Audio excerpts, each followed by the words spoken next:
Greetings, and welcome to a presentation on the nature of existential suffering. My name is Jane Barton. I'm an educational consultant with the Cardinal LLC, and I am delighted to be here representing the Life Quality Institute. Over the course of the presentation, we will explore the need to recognize, to address, and to assess existential suffering in its fullest.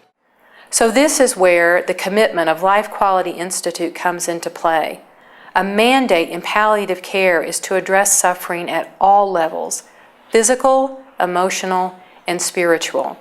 And as you will see over the course of this discussion, existential suffering is inextricably linked to spiritual suffering, and we will describe how that happens.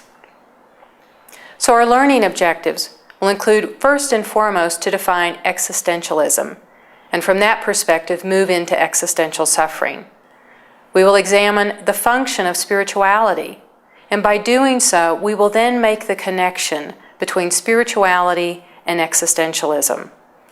We will review assessment tools if you are a healthcare provider or if you are a family member or friend, to have these tools at hand to help you discern what is going on with a loved one, where is the source of this suffering. And then ultimately, we need to highlight the need to appropriately assess this type of soul pain, and ultimately to address it in beneficial and meaningful ways. Now, the challenge for healthcare providers today, among so many other challenges, is to recognize, assess, and address existential suffering. And one of the greatest challenges for this, as we will learn over the course of this discussion, this takes time, and time is a rare commodity for healthcare providers today. And my fear is that far too often, many of the symptoms of existential suffering mimic the symptoms of suffering associated with physical pain.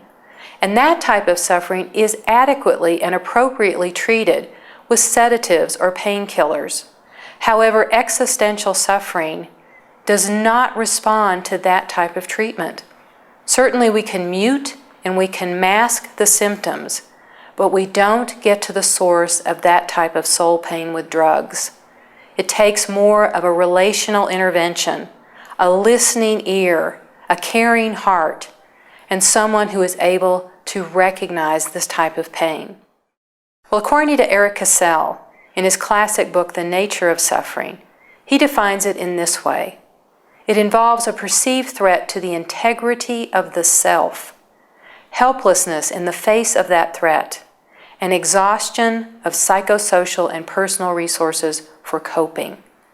So basically, when we are experiencing this type of pain, this type of suffering, we feel threatened, our sense of who we are, and we're helpless to counteract that threat. All of our day-to-day methods of coping are proving to be inadequate. Our foundational beliefs are no longer sustaining us. So in very simplistic terminology, existential suffering is utterly destabilizing.